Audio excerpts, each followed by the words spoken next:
الحمد لله نحمده تعالى ونستعينه ونستغفره ونعوذ بالله من شرور أنفسنا وسيئات أعمالنا من يهده الله فلا مضل له ومن يضلل فلا هادي له أشهد أن لا إله إلا الله وحده لا شريك له وأشهد أن محمدا عبده ورسوله يقول الله جل وعلا يا أيها الذين آمنوا اتقوا الله حق تقاته ولا تموتن إلا وأنتم مسلمون وقوله تعالى يا أيها الذين آمنوا اتقوا الله وقولوا قولا سديدا يصلح لكم أعمالكم ويغفر لكم ذنوبكم ومن يطع الله ورسوله فقد فاز فوزا عظيما. إخواني في الدين بارك الله فيكم وزادكم الله حرصا وعلما. Pada pertemuan kita di malam hari ini, insyaallah ta'ala kita kembali mengkaji pembahasan kitab Syarah Salasatul Usul, 3 landasan utama. Ya. Pada pembahasan yang kemarin, kita telah menjelaskan bahwa annahu yajibu alaina ta'allumu arba'i masail, bahwa kita atau wajib atas kita semua untuk mempelajari 4 masalah. Kita wajib mempelajari 4 masail. Al-ula, yang pertama kemarin adalah apa? Al-ilmu, dan sudah ditafsirkan oleh Syekh Muhammad bin Abdul Wahhab rahimahullah ta'ala bahwa ilmu yang wajib untuk kita pelajari, ilmu yang sifatnya wajib ain, yang seorang berdosa jika dia meninggalkannya. Beliau tafsirkan ilmu di antaranya yang wajib kita pelajari adalah ilmu tentang ma'rifatullah, ilmu mengenal Allah Subhanahu wa ta'ala, wa ma'rifatu nabiyhi, dan ilmu tentang mengenal Nabi Muhammad sallallahu alaihi wa ala alihi wasallam.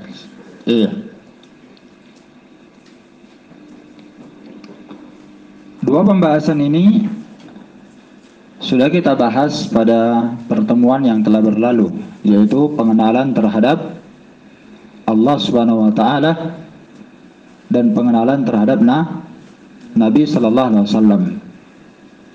Maka pada malam hari ini kita lanjutkan ma'rifatu dinil Islam bil adillah, yaitu mengenal agama Islam dengan dalilnya. Telah dijabarkan kemarin bahwa kita wajib juga berilmu tentang agama Islam. Kita wajib punya ma'rifah, pengetahuan dan pengenalan tentang agama Islam ini dengan dalilnya.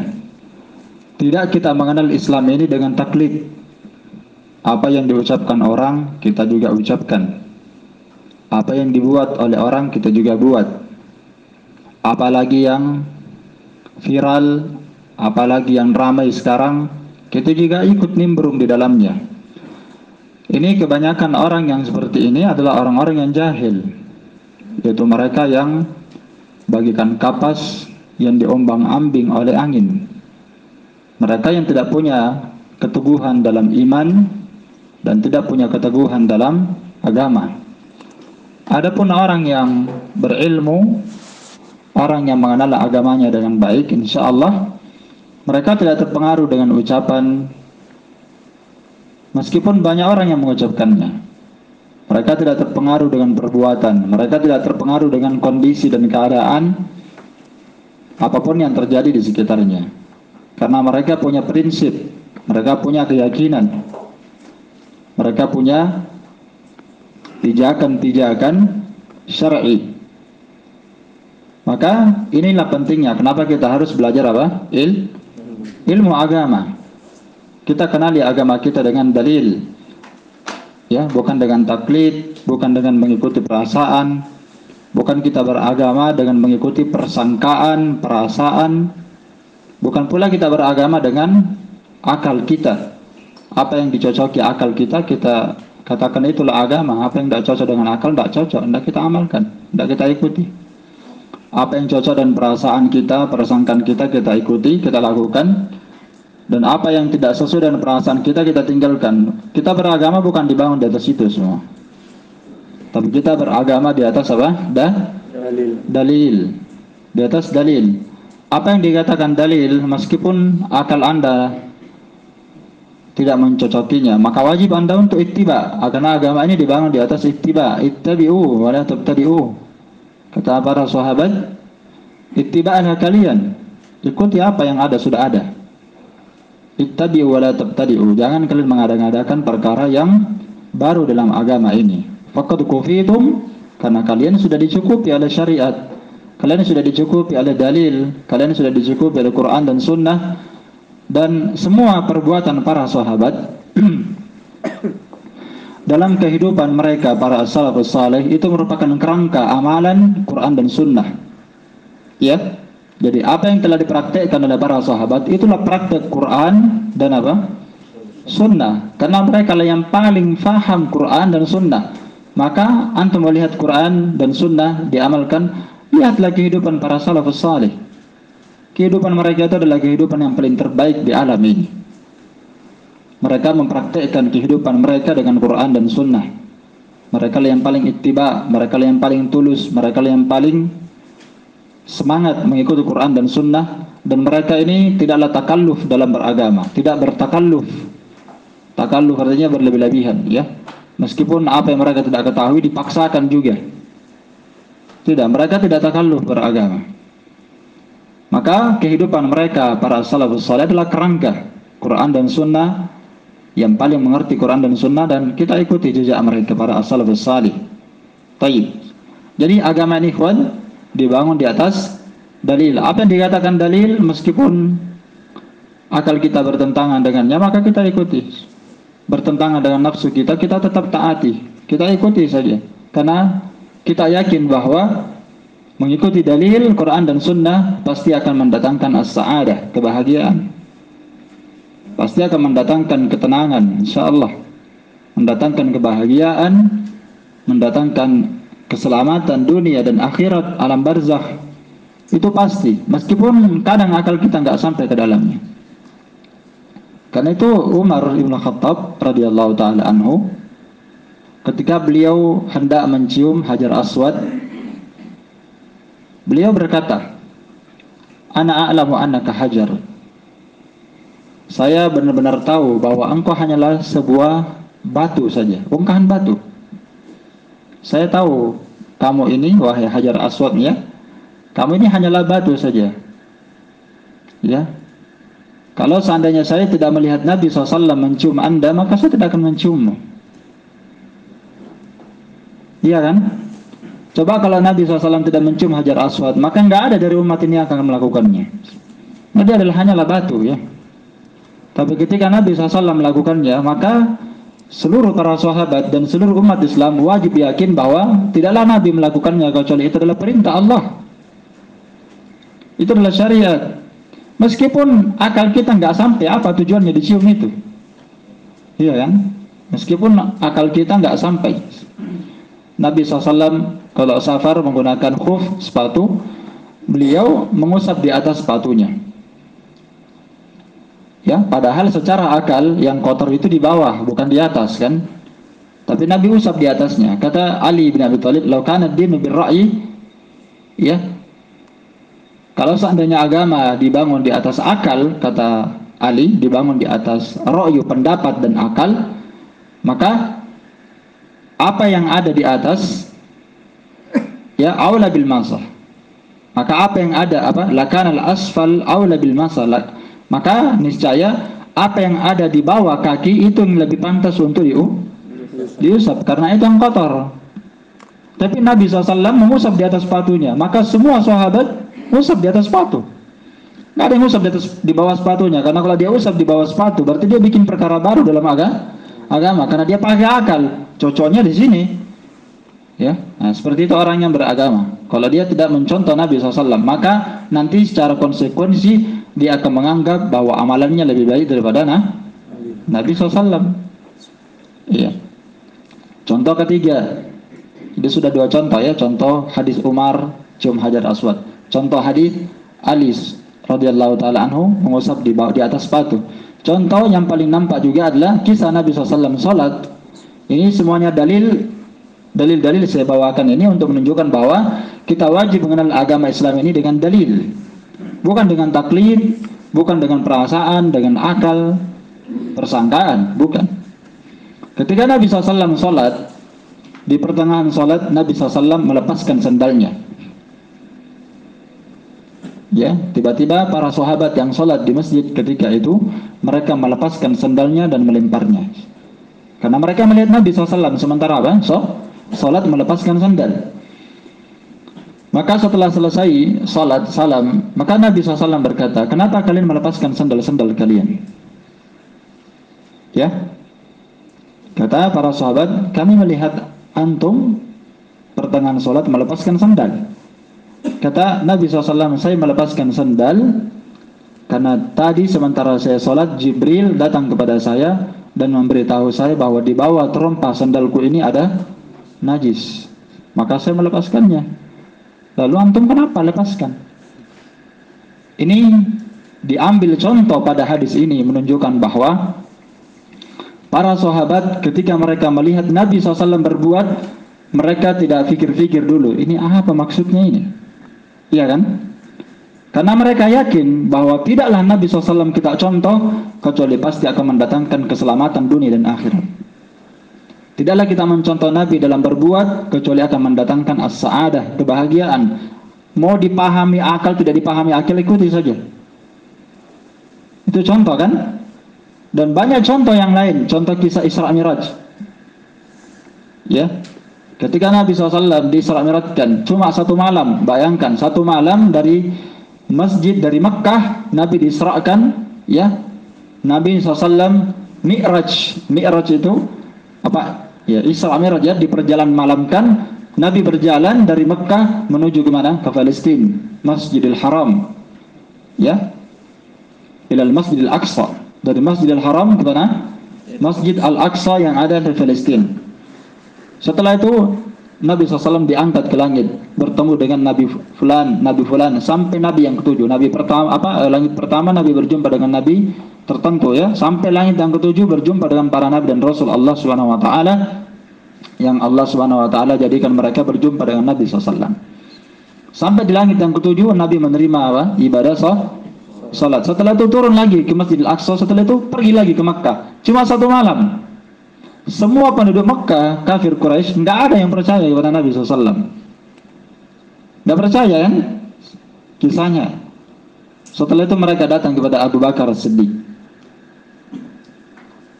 Abu Bakar As-Siddiq ditanya oleh orang-orang kafir Quraisy, antum percaya itu temannya antum? Tadi malam dia safar katanya dari Makkah ke mana? Ke Palestina, Masjidil Aqsa. Sudah itu dia naik lagi ke langit, sudah itu turun lagi, kembali lagi ke Makkah, satu malam saja. Nah, orang kalau dari Makkah mau ke Palestina itu mungkin butuh 1 bulan baru bisa sampai. Ini satu malam, pergi lagi ke langit ke-7. Antum percaya itu? Apa kata Abu Bakar As-Siddiq? Ya, apa yang dikatakan lebih daripada itu saya percaya kepada dia. Nah, di sinilah awal mula kenapa Abu Bakar As-Siddiq diberikan gelar As-Siddiq, karena pembenarannya terhadap apa yang dibawa Nabi SAW itu luar biasa. Di saat orang mendustakan Nabi SAW, hanya Abu Bakar As-Siddiq yang membenarkan beliau. Iya, karena As-Siddiq, pembenaran terhadap apa yang dibawa Nabi SAW itu adalah ilmu yang sangat besar. Iya, makanya ikhwan, kita wajib mengenal agama ini dengan apa? Dalil. Iya. dengan dalil, bukan dengan akal, perasaan, perkiraan, ya, dan seterusnya. Kemudian kita mengenal ad-din, agama Islam ini, ya, karena agama inilah ta'abbadallaha bihil khalqu, karena dengan agama inilah kita menyembah Allah Subhanahu wa taala. Kenapa kita wajib mengenal agama Islam? Kenapa kita wajib mempelajari apa itu Islam yang dibawa Nabi SAW? Karena dengan agama Islam inilah seluruh makhluk menyembah Allah Subhanahu wa taala. Wa ma'rifatuhu wal amalu bih, dan mengenal agama Islam serta beramal dengannya sababun lidukhulil jannah, adalah sebab seorang bisa masuk surga. Sedangkan seorang yang jahil tentang agama ini dan dia telantarkan ilmu agama Islam yang dibawa Nabi SAW, sababun lidukhulin nar, adalah sebab orang bisa masuk neraka. Jadi seorang punya ilmu tentang agama Islam itu adalah jalan yang sangat pintas menuju kepada surga Allah. Jalan yang paling dekat menuju kepada keridhaan Allah dengan ilmu agama. Sedangkan jahil terhadap ilmu agama, kita telantarkan ini ilmu agama, ya, itu merupakan sebab kita bisa masuk neraka. Karena itulah Al-Imam Ibn Qayyim rahimahullah dalam kitabnya Al-Jawabul Kafi halaman 99, beliau berkata, kamalul insan madaruhu ala aslain, kesempurnaan manusia berputar di atas dua pondasi pokok, ya. Di kesempurnaan manusia itu berputar di atas dua landasan pokok. Landasan yang pertama, kesempurnaan manusia ada pada ma'rifatul haq minal batil, ada pada pengetahuannya terhadap kebenaran. Dia bisa bedakan mana yang hak dan mana yang batil. Ini dikenal dengan apa? Al-ilmun nafi, ilmu yang bermanfaat. Nah, ini sebab yang pertama yang menjadi sebab kenapa manusia itu berjenjang-jenjang dalam tingkatan di sisi Allah Subhanahu wa taala. Kesempurnaan manusia, jenjang mereka itu berputar di atas dua landasan ini. Pertama Yang pertama adalah pengenalan, tergantung pengenalan dia terhadap al-haq. Tergantung pengenalan dia terhadap kebenaran dari kebatilan. Iya. Yang kedua, ya, kesempurnaan manusia itu berputar di atas isaruhul haq alal batil, ketika dia mampu mengedepankan al-haq di atas kebatilan. Ketika dia mampu mengedepankan al-haq dibandingkan kebatilan. Ini namanya apa? Dia bisa mengamalkan ilmunya tersebut. Karena tidak semuanya orang diberikan ilmu dia bisa amalkan. Tidak semua orang diberikan ilmu dia bisa amalkan. Makanya seorang nanti dikatakan mendapatkan petunjuk dan hidayah dari Allah Ta'ala ketika dia diberikan al-ilmun nafi, ilmu yang bermanfaat oleh Allah Ta'ala. Yang kedua, setelah dia diberikan taufik untuk beramal salih, bisa mengamalkan ilmunya, baru dikatakan dia muhtadi, mendapatkan hidayah. Tapi kalau baru pertama dia diberikan ilmu yang bermanfaat tapi dia tidak diberikan taufik untuk mengamalkannya karena dia melanggar ilmunya, maka ini dikenal dengan nama apa? Ya, dikenal dengan orang yang apa? Gawin, orang yang tersesat dalam kondisi dia berilmu. Ya. Iya, mereka yang dikenal seperti orang Yahudi, al-maghdubu alaihim, orang yang dimurkai oleh Allah. Mereka adalah al-gawi. Al-gawi artinya orang yang menyimpang dan sesat dalam kondisi dia tahu kebenaran. Iya. Sebaliknya, kalau ada orang yang diberikan kemampuan bisa beramal, kuat dia beramal salih, tapi dia jahil. Dia jahil terhadap agama Allah Ta'ala. Dan banyak di antara manusia, kata Syekh Shalih Fauzan, yang beramal yang sangat banyak, namun ketika dia jahil, dia bodoh, kebanyakan amalan mereka, kata beliau, la yanfa', tidak bisa bermanfaat. Karena dia bangun ibadahnya, amalan dan ketaatannya dibangun di atas apa? Kebodohan. Dan mereka ini yang dikenal dengan apa? Dolal, ad-dolal. Jadi orang yang menyimpang dan sesat itu ada al-gawi, dia tersesat dan menyimpang dari jalan kebenaran dalam kondisi dia tahu al-haq, Ya, yang kedua, ada orang yang menyimpang dan sesat dari jalan yang benar karena dia beramal tapi dia jahil.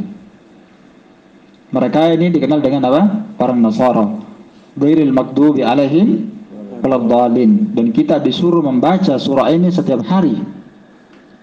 Paling minimal kita baca di salat 5 waktu kita. Paling sedikit, ya. Dan setiap di antara kita, kata para ulama, kalau kita membaca suratul Fatihah itu ketika sampai pada ayat ihdinas siratal mustaqim, itu sudah mulai doa. Harus kita merasakan bahwa ini kita sedang berdoa kepada Allah. Kita meminta hidayah, ihdinas siratal mustaqim. Berikanlah kepada kami hidayah di atas jalan yang lurus. Siratal ladzina an'amta alaihim, yaitu jalannya orang yang telah Engkau berikan nikmat atas mereka. Ini golongan yang pertama. Siapa golongan yang pertama ini? Jumhur ulama menafsirkan ayat ini yaitu mereka yang diberikan dua perkara. Itu mereka yang berada di atas apa? As-siratal mustaqim. Para ulama menafsirkan mereka yang berada di atas golongan pertama ini karena di dalam ayat ini Allah sebutkan 3 golongan, ya. Ini golongan yang pertama, yaitu golongan yang berada di atas al-hidayah, berada di atas as-siratal mustaqim, ihdinas siratal mustaqim. Siapa mereka? Saya ulangi, mereka adalah golongan yang diberikan hidayah oleh Allah berupa apa? Al-ilmun nafi' wal amalus salih.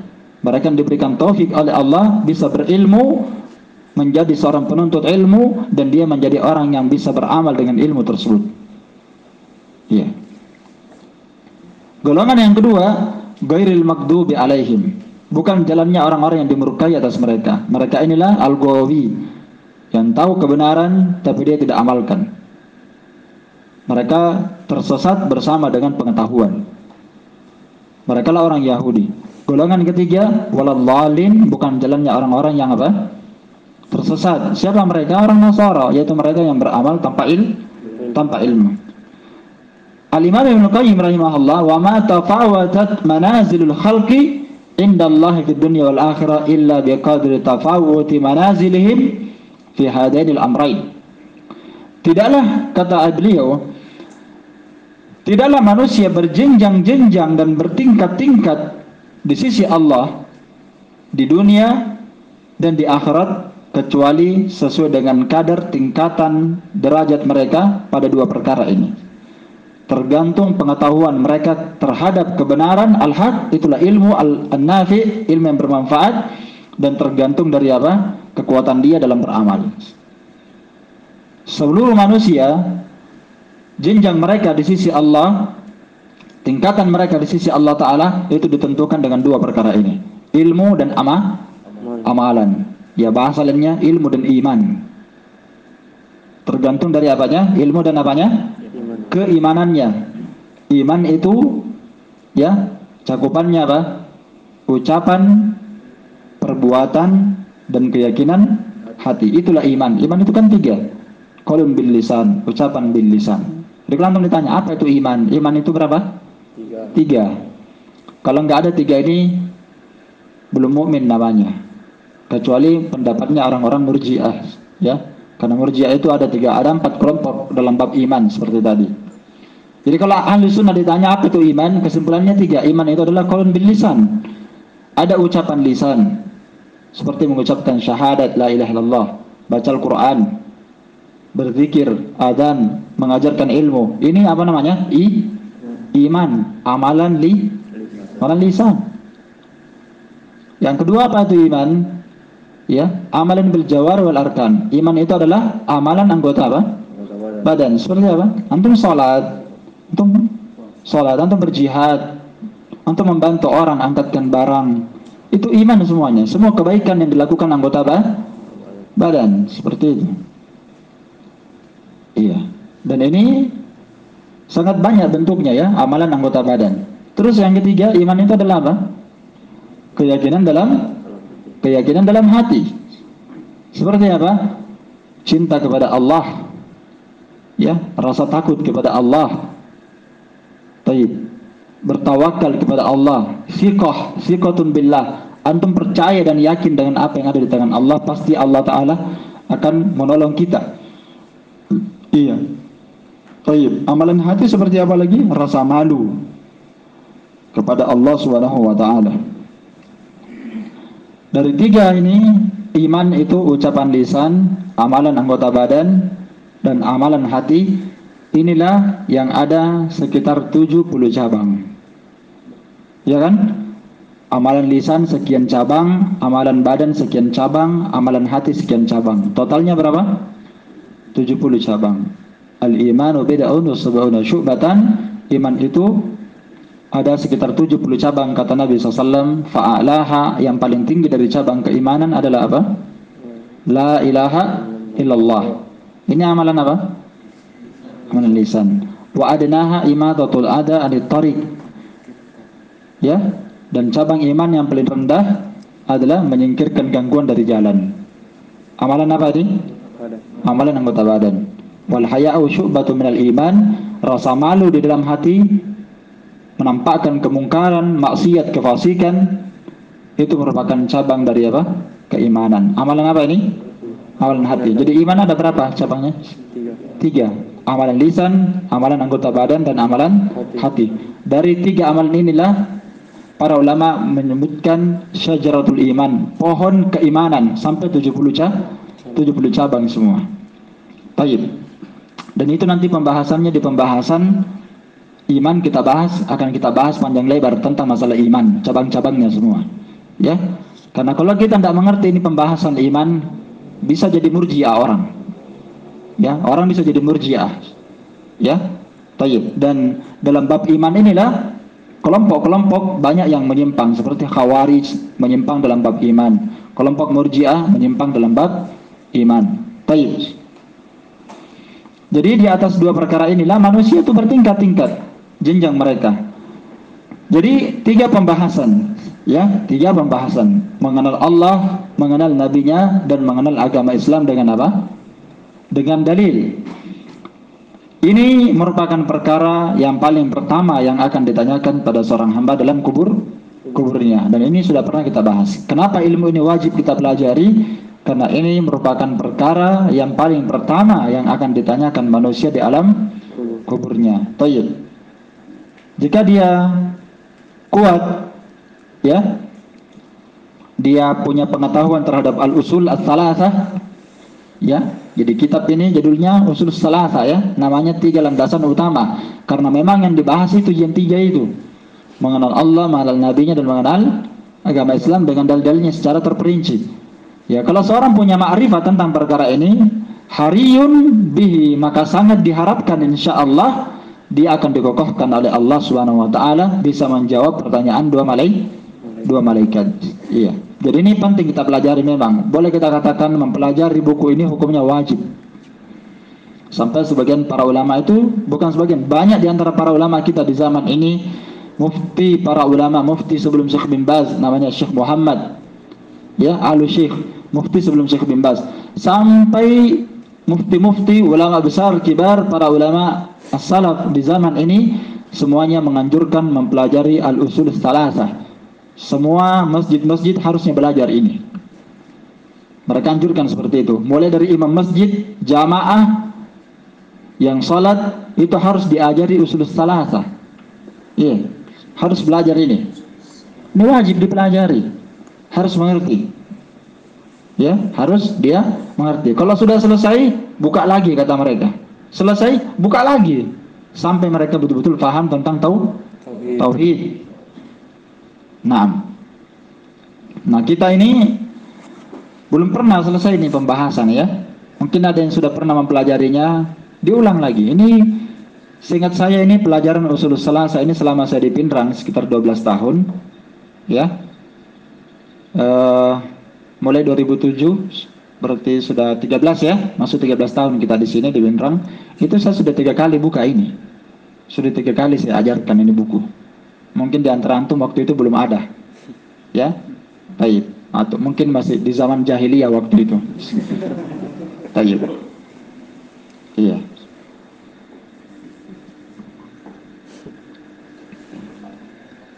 Terus gimana orang awam? Ya, orang awam itu mereka tidak tahu dalil, ya. Tapi jika dia orang awam, selama dia meyakini wahdaniyatullahi, Selama dia meyakini keesaan Allah, Allah Maha bersendiri, dia meyakini batilnya semua yang diagungkan selain Allah. Ya, dia meyakini batilnya semua kesyirikan. Walaupun dia tidak paham dalil, dia tidak hafal dalil, maka insyaallah taala dia tetap muslim, baik keislamannya. Satu intinya di sini. Yang penting dia paham tauhid intinya. Dia paham apa itu syirik. Cuma yang masalah ini banyak orang tidak paham apa itu tauhid. Tidak paham apa itu syirik. Dia katakan kalau mau pindah rumah gantung pisang itu bagus-bagus ji. Baca-baca supaya selamat-selamat ki. Posisi bola tidak selamat ki kalau tidak begini. Nah, ini masalah ini. Itu jadi masalah dan itu syirik ikhwah. Coba dia awam seperti di Saudi ya. Di Saudi itu banyak orang awam, tapi orang awamnya tidak sama di Indonesia. Mereka itu awam, meskipun isbal-isbal, tapi masalah tauhid mereka paham. Karena itu negeri tauhid. Tidak ada itu orang gantung pisang itu kalau pindah rumah di sana. Tidak seperti kita di sini di Bugis. Tidak jadi itu kalau tidak ada pisang di situ di tiangnya. Ya. Dan kalau mau dimakan Idul Fitri, Idul Adha, tidak sah itu kalau tidak ada Pak Imam yang baca itu. Posisi bolana jolo. Selama-selama. Kalau ada keyakinannya mereka bahwa ini tidak bisa bahaya nih kalau tidak dibaca-baca. Karena ada yang punya rumah ini, pengonroan dan asam. Mereka dulu harus diberi. Karena kalau tidak kita bisa sakit di sini. Nah, ini sudah luar biasa ini kesyirikannya. Ya, belum lagi orang yang lempar telur di pinggir sungai. Setiap mau lewat di jembatan lempar telur. Kalau tidak sakit. Coba dia awam, dia yakini tentang batilnya kesyirikan, itu sudah cukup. Muslim insyaallah. Ini jadi masalah mereka jahil tentang tauhid.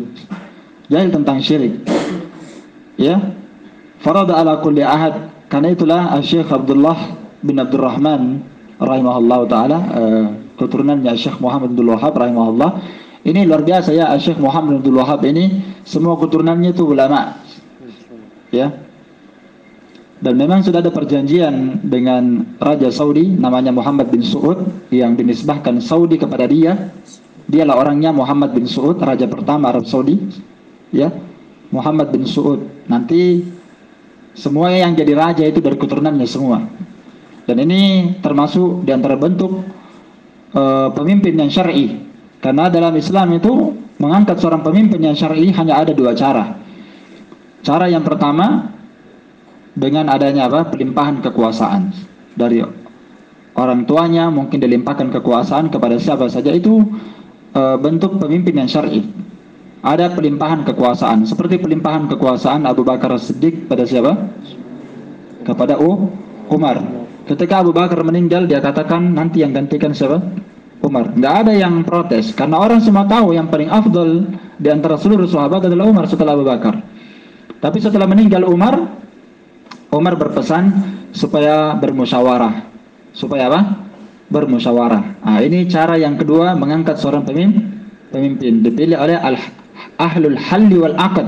Dipilih oleh orang-orang tertentu dari orang yang paling mengerti ilmu agama dan mengerti tentang masalah pemerintahan dan kekuasaan.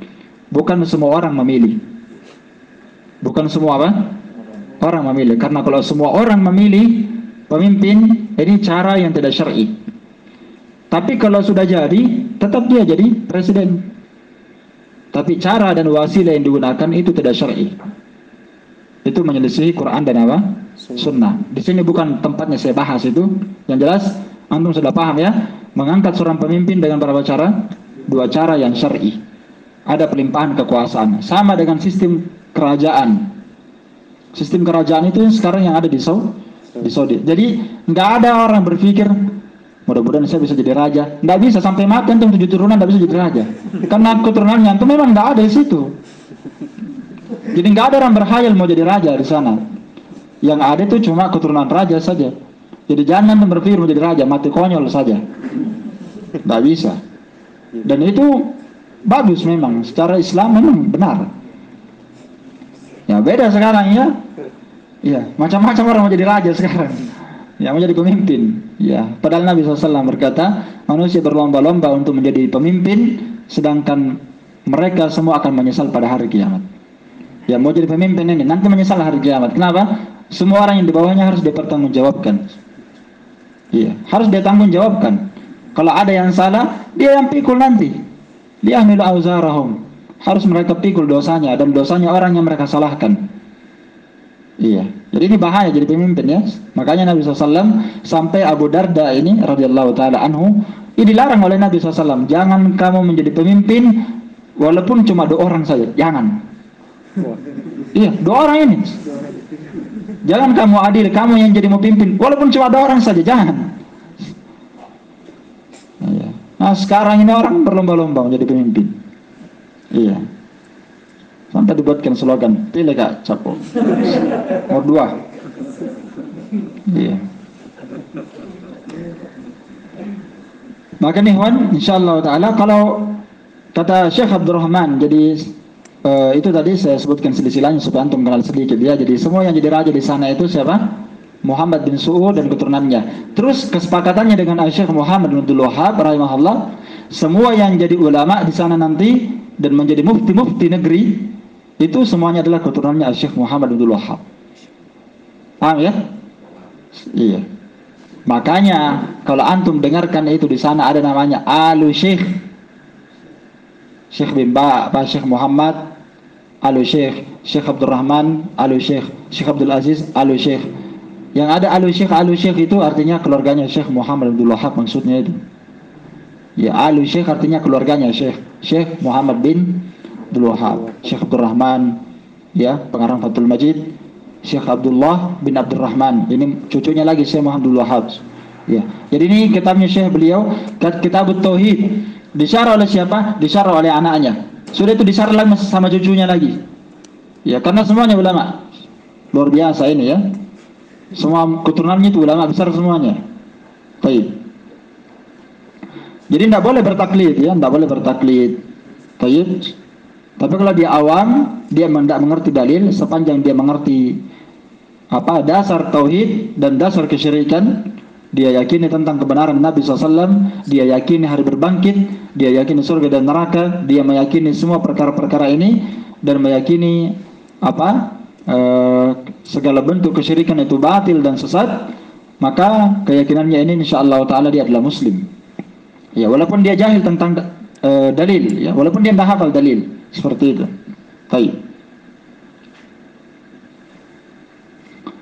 Dan di sini kawan, pembahasan kita masih pembahasan yang pertama ya, wajibnya mengenal ilmu agama. Dan ilmu agama ini luar biasa ikhwah. Alhamdulillah sampai saat ini kita harus terus bersemangat menuntut ilmu agama. Jangan sampai kita kendor. Dan syaitan mereka punya berbagai macam cara bagaimana agar seorang itu berhenti menuntut ilmu. Ada orang yang disibukkan oleh pekerjaan, mereka berhenti menuntut ilmu. Mereka berhenti dari belajar, tafaqquh fid-din. Ada karena faktor keluarga, istri. Ya. Ada karena faktor pekerjaan. Ada karena faktor berbagai macam faktor dunia yang paling banyak ya di antaranya. Tadinya dia rajin menuntut ilmu, tapi karena dunia disibukkan dia dengan perkara dunia, perkara pekerjaan dan selain daripada itu, maka dia pun mulai futur. Futur itu lemas dia, tidak punya selera lagi, dan itu tidaklah dia terjadi seperti itu pada dirinya kecuali karena dia ya diganggu oleh syaitan. Maka ilmu ini luar biasa ikhwan. Al-Imam Az-Zuhri rahimahullah ta'ala berkata, ma ubidallahu bi syai'in afdal minal ilmi. Tidak pernah Allah ta'ala diibadahi dengan suatu amalan yang lebih afdal dibandingkan ilmu agama. Banyak ibadah ya, ilmu agama ini paling afdal.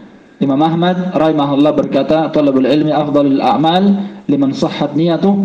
Menuntut ilmu agama merupakan amalan yang paling terbaik, yang paling afdal bagi siapa yang benar niatnya. Imam Ahmad pernah ditanya ya, bagaimana seorang dikatakan benar niatnya menuntut ilmu? Beliau berkata, yaitu seorang menuntut ilmu dengan tujuan untuk mengangkat kebodohannya, kejahilannya, dan berniat untuk mengangkat kejahilan orang lain. Karena ilmu ini amanah sebenarnya ya. Tidak cukup kita katakan yang penting saya sudah belajar, cukup. Tidak. Ilmu itu amanah. Harus kita sampaikan kepada orang. Paling minimal keluarga kita. Iya. Jangan dia berkata, biarkan saja saya belajar. Istriku biarkan dia bodoh terus. Enggak seperti itu kita belajar. Ya. Kita menuntut ilmu ini supaya kita jadi hamba yang berguna. Paling minimal untuk keluarga kita. Karena orang yang paling merugi nanti hari kiamat adalah alladzina khasiru anfusahum wa ahlihim. Ya. Yaitu mereka yang merugikan dirinya dan merugikan keluarganya sendiri. Sama-sama masuk neraka. Itu orang yang paling bangkrut nanti hari kiamat, orang yang paling rugi. Dia rugikan dirinya, dia rugikan lagi keluarganya. Waliyadzubillah. Maka ini orang yang paling baik adalah orang yang berniat untuk mengangkat kebodohannya dengan ilmu dan mengangkat kejahilannya orang lain. Dan ilmu agama ini merupakan warisan Nabi sallallahu alaihi wasallam dan cahaya di dalam hati. Iya. Taib. Cahaya di dalam hati. Karena ilmu inilah ya Al-Imam Ibnu Qayyim rahimahullah taala beliau membahasakan ilmu agama dengan bahasa yang panjang.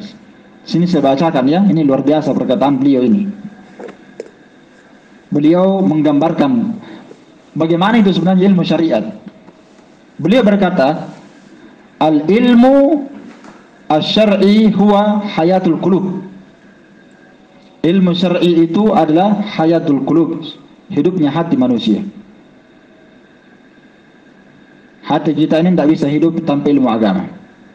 Hati kita akan mati tanpa ilmu agama. Karena kebutuhan manusia terhadap ilmu yang dibawa Nabi SAW itu kebutuhannya daruri, darurat, mendesak, mengalahkan kebutuhan manusia terhadap makan dan minum. Makanya ilmu syar'i ini merupakan hayatul qulub, hidupnya hati. Wa nurul basair, dan ilmu agamanya merupakan cahaya terhadap pandangan kita. Iya. Sehingga manusia akan memandang dengan kacamata ilmu. Wa syifa'us sudur, dan ilmu agama merupakan obat bagi dada. Seorang yang tertimpa penyakit dada, kesempitan, sempitnya hati, ya sempitnya dada dia, tertimpa cobaan dan ujian berbagai macam ya, sebab-sebab hati itu menjadi sempit, hati menjadi hasad, hati menjadi dengki, hati menjadi tertimpa penyakit, maka dengan ilmu ini akan mengobati hati yang sakit. Wariyadul uqul waladdatul arwah. Ilmu ini merupakan ya tamannya akal dan kelezatan bagi jiwa, kelezatan bagi ruh. Ya. Wa dalil mutahayyirin, dan ilmu ini merupakan dalil bagi orang yang bingung. Kalau ada orang bingung dengan ilmu agama, dia akan lurus jalannya. Wa huwal mizan alladzi bihi tuzadul aqwal wal amal wal ahwal. Ilmu agama ini, kata Imam Ibnu Qayyim, merupakan mizan, timbangan. Timbangan yang dengannya seluruh ucapan ditimbang dengannya. Timbangan yang dengannya seluruh perbuatan manusia, seluruh ucapan manusia, seluruh ahwal, kondisi manusia yang terjadi, maka bisa ditimbang dengan apa? Ilmu. Ada orang berbuat demo. Nah, sekarang banyak demo ya. Coba antum kalau jahil, apa yang antum ucapkan? Emang itu polisi tidak bagus, iya kan? Nggak pukul lagi orang. Antum celah pemerintah, polisi dulu awal mulanya. Sudah nanti naik ke Pak Jokowi. Pak Jokowi lagi disikat. Itu kalau dia jahil, dia bodoh. Setiap ada banjir, ini karena pemerintah. Gara-gara pemerintah ini banjir lagi nih. Nah, ini orang bodoh berbicara kan? Ya, ada lagi kebakaran. Semenjak pemerintahannya dia, ada kebakaran, kebanjiran, ada tsunami. Itu orang bodoh berbicara, timbangannya jahil dia.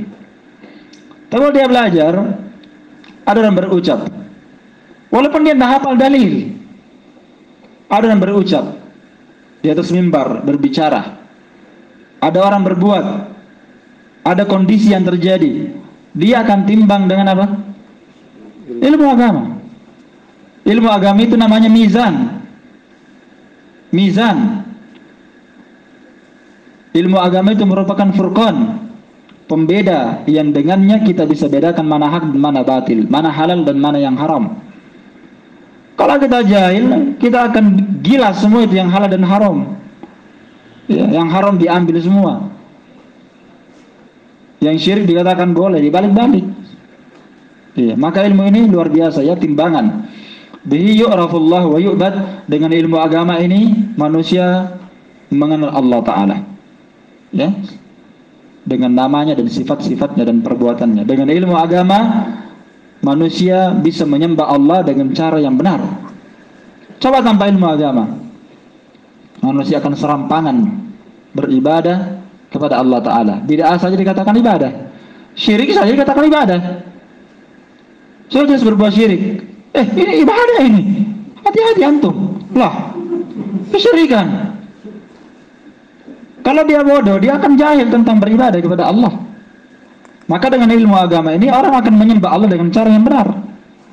Dengan ilmu agama manusia akan mengenal Allah Ta'ala, mengenal namanya, sifat-sifatnya, perbuatannya.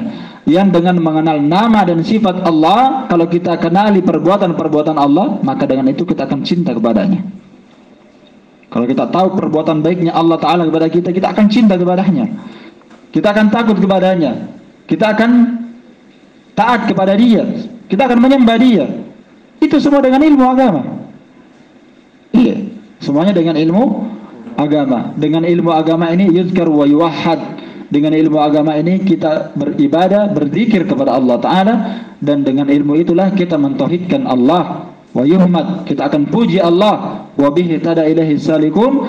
Dengan ilmu agama, orang-orang yang berjalan menuju kepada Allah akan mendapatkan tuntunan hidayah. Ini gambaran Ibnu Qayyim ya. Iya. Bihi tu'rafus syara'i wal ahkam. Dengan ilmu agama kita mengenal syariat dan kita mengenal hukum-hukum syariat. Kita tahu ini halal, ini haram, ini wajib, ya, ini sunnah, ini haram, ini makruh, ini mubah. Dengan ilmu agama kita kenali syariat Allah. Iya kan? Kita mengenal syariat Allah Subhanahu wa taala. Kita tahu hukum-hukum syariat. Yatamayyazu halal minal haram, kita akan bisa membedakan mana halal dan mana yang haram. Jadi ilmu agama ini luar biasa ya, tidak bisa digambarkan. Dan ilmu agama ini merupakan muhaddits fil khalwah, teman bicara di kala bersendirian. Ketika antum bersendirian, ilmu itu akan jadi kawan berbicara. Sahabat ketika kita mendapatkan ujian, penyabar ketika kita mendapatkan cobaan. Itu ilmu agama, dia akan sabarkan kita. Dia akan memberikan ketenangan, kebahagiaan di saat kita mendapatkan cobaan dan ujian. Itu semua tujuan ilmu agama. Beda itu kekuatan orang yang berilmu dengan orang yang jahil. Dan apalagi hajat manusia terhadap ilmu itu sangat darurat dibandingkan makan dan minum. Demikian kata Imam Ahmad rahimahullah, an-nasu ilal ilmi, manusia terhadap ilmu ahwaj minhum ila ta'am wa syarab, lebih mereka butuhkan dibandingkan makan dan minum. Karena manusia mereka butuh kepada makan dan minum, kata Imam Ahmad, dalam sehari kebutuhannya terhadap makan dan minum marratan atau marratain. Mungkin sekali, mungkin dua kali. Antum kalau sudah makan satu kali bisa hidup satu hari? Bisa tidak? Antum makan satu kali saja satu hari, selama satu hari antum makan. Bisa hidup atau tidak ini? Bisa. Kalau antum tidak hidup, lama kita mati. Karena kita semuanya puasa, satu kali saja makan. Iya kan? Iya. Walaupun juga ada yang makan sampai 4 kali. Tidak cukup satu piring. Kalau makan nasi padang, oh, iya.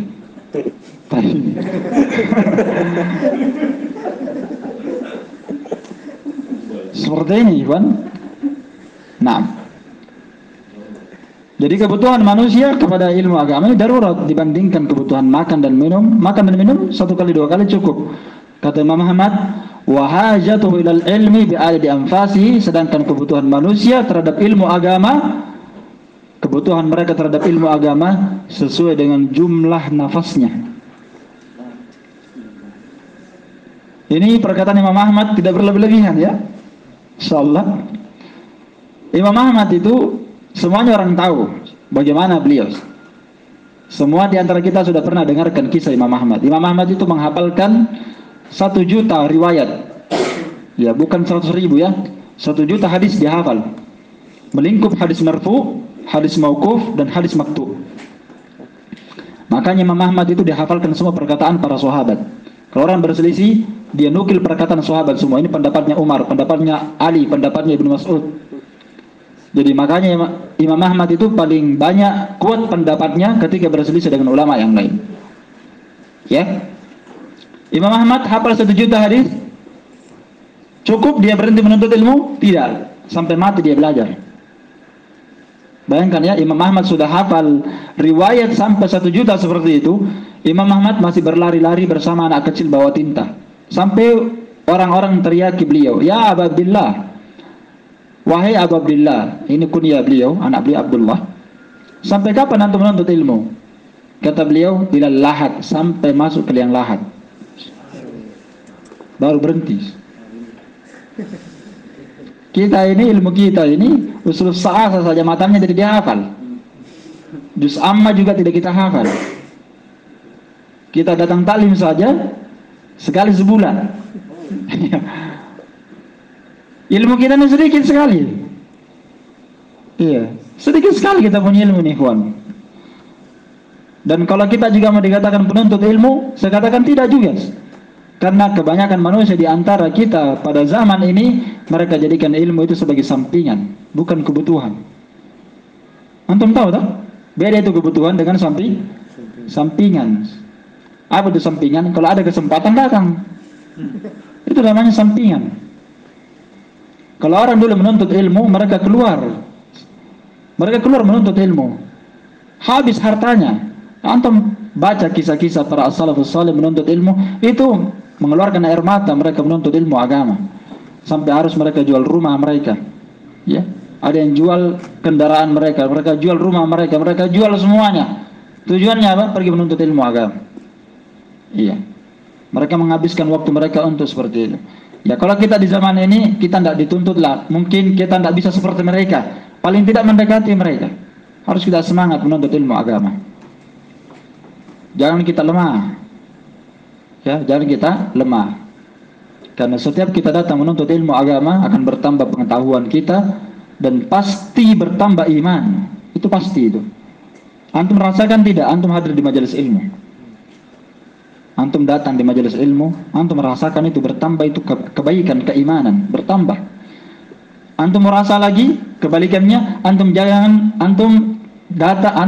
taklim 1 bulan. Gimana perasaan antum? Seperti ikan di daratan, tidak dapat air. Butuh sekali kan? Iya. Coba kita bayangkan dulu waktu corona, lama tidak taklim. Tadinya celananya sudah di atas mata kaki, nah sekarang turun nih. Turun nyipat jainya, celananya. Kenapa? Lama sekali tidak taklim. Itu memberikan pengaruh, ikhwah. Tapi coba kalau kita taklim, kita akan terpengaruh oleh siapa? Teman duduk kita terpengaruh kita. Masya Allah, mencatat. Saya tidak mencatat. Misalnya contoh, mereka sholat sunnah, semangat lagi sholat sunnah. Mereka bahasa Arab dihafal tasrif, huwa humahum, dihafal semua. Nanti akan semangat orang belajar. Iya. Jadi kita harus semangat menuntut ilmu, ikhwan. Seperti itu. Ya, tapi ya kalau untuk zaman sekarang ini kita bersyukurlah kalau masih bisa hadir taklim walaupun sekali sepekan. Syukur sekali sudah itu. Daripada tidak sama sekali. Ya, daripada kita tidak datang. Dan seperti inilah menuntut ilmu, ikhwah. Di majelis itu kadang ada kata para salaf kita di zaman dahulu, seorang yang menuntut ilmu itu kadang dia datang di sebuah majelis. Kadang ada kalimat yang dia tidak sukai, tapi itu bermanfaat untuk dunianya dan akhiratnya. Iya kan? Iya. Kadang ada sebuah kalimat yang dia tidak suka di majelis, kata para ulama, tapi itu kalimat bermanfaat bagi dia, untuk agamanya dan untuk dunianya. Seperti itu. Dan juga Syekh Shalih Fauzan berkata bahwa kadang ada seorang datang menuntut ilmu karena satu kalimat itulah yang jadi sebab dia bisa masuk dalam surga. Ya. Satu kalimat dia dengarkan, bermanfaat kalimat itu, maka dia bersemangat. Maka dengan itu jalan dia masuk kepada surga. Maka benar sudah sabda Nabi SAW bahwa man salaka tariqan yaltamisu fihi ilman sahhalallahu lahu bihi tariqan ilal jannah. Siapa yang menempuh sebuah jalan yaltamisu fihi ilman dengan tujuan dan niat maksud untuk mencari ilmu. Jadi ini perbaiki niat kita mau pergi menuntut ilmu. Tujuan kita datang untuk mencari ilmu agama, menambah pengetahuan. Siapa yang menempuh sebuah jalan dengan tujuan mencari ilmu, sahhalallahu lahu bihi tariqan ilal jannah, maka Allah Ta'ala akan mudahkan jalannya dia itu tadi menuju kepada surga Allah Subhanahu wa Ta'ala. Maka dengan ilmu merupakan jalan pintas insyaallah menuju kepada keridhaan Allah dan surganya. Karena itu jangan kita malas menuntut ilmu agama, karena menuntut ilmu agama ini mufaddalun alal jihad fi sabilillah, lebih diutamakan oleh sebagian para ulama dibandingkan berjihad di jalan Allah.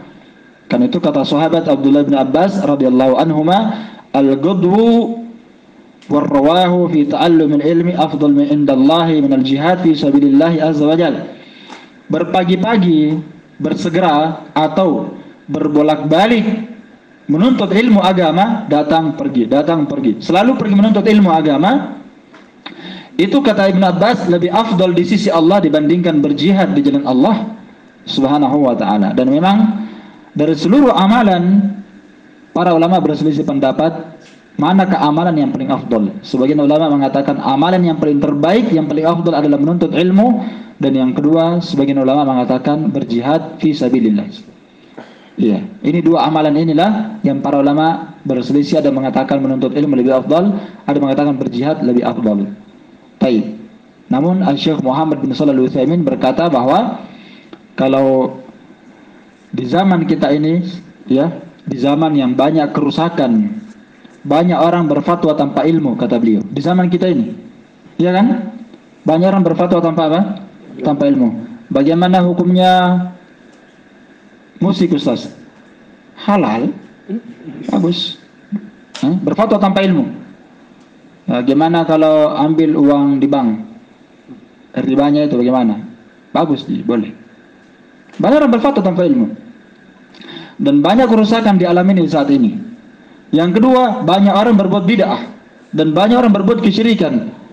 Ini sudah 3 sebab, kata beliau, menunjukkan bahwa menuntut ilmu di zaman ini sudah pasti lebih afdal. Sudah pasti dia lebih utama. Kenapa? Karena di zaman kita ini banyak kerusakan. Banyak orang berbicara tanpa ilmu, banyak orang yang berfatwa tanpa ilmu, banyak orang yang apa tadi? Ya, yang berbuat bid'ah, kesyirikan. Maka kita harus semakin semangat menuntut ilmu agama.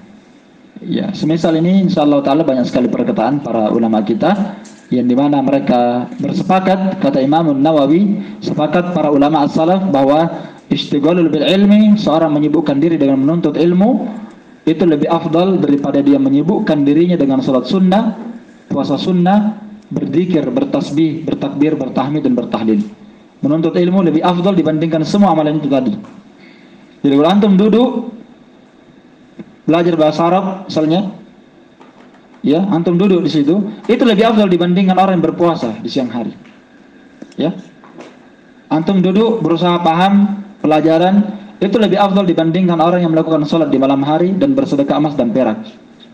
Dan sudah berlalu bersama kita bahwa ilmu terbagi dua. Ada ilmu yang wajib ain dan ada ilmu yang wajib kifayah. Ilmu yang wajib kifayah saja, seperti mempelajari hukum-hukum jual beli, itu tidak wajib ain, wajib kifayah. Sebagiannya orang kalau sudah ada yang menegakkannya, maka gugur kewajiban yang lain, gugur kewajiban muslimin yang lain.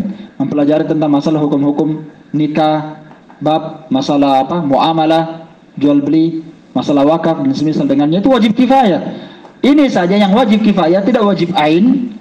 Ini saja yang wajib kifayah. Kalau seorang menuntut ilmu, dia pelajari hukum-hukum jual beli, ya, padahal itu tidak wajib ain, itu lebih afdal dibandingkan bersedekah emas dan perak, lebih afdal dibandingkan qiyamul lail di malam hari, dan lebih afdal dibandingkan berpuasa di siang hari. Dan itu ittifaq para ulama.